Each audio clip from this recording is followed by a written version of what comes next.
friends, we are here with an amazing story called Little Red Riding Hood. So let's go into the story.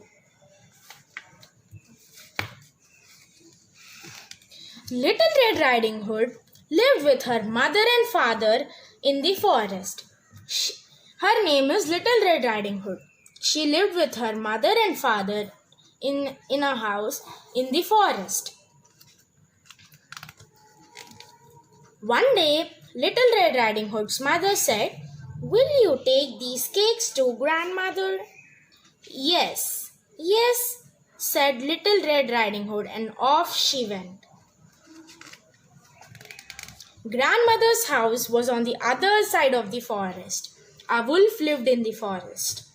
Do you know what is a wolf?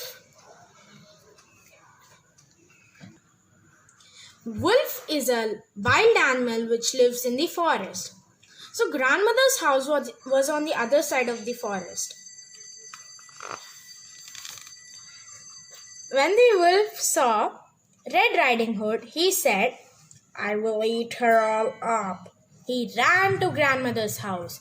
He saw Little Red Riding Hood going to her grandmother's house from the back of a tree and said to himself, "I will eat her all up." And he ran to grandmother's house. Little Red Riding Hood knocked on the grandmother's door. "Come in," said a funny voice.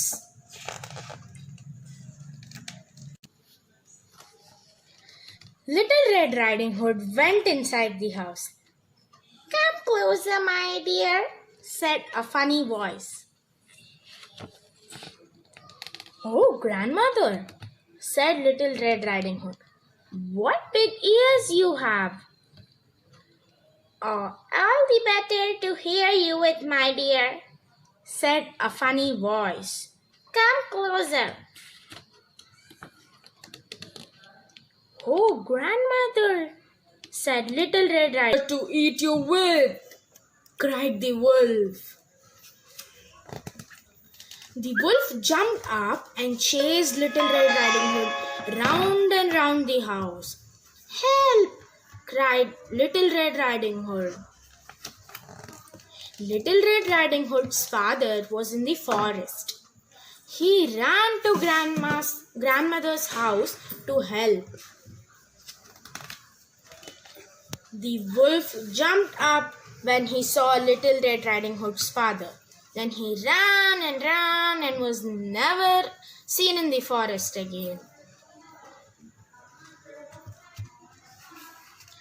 So children, this is the end of the story. Can you tell me what is the moral of the story? Okay, I will tell you the moral of the story. We should never speak to strangers without elders or parents' permission. Thank you.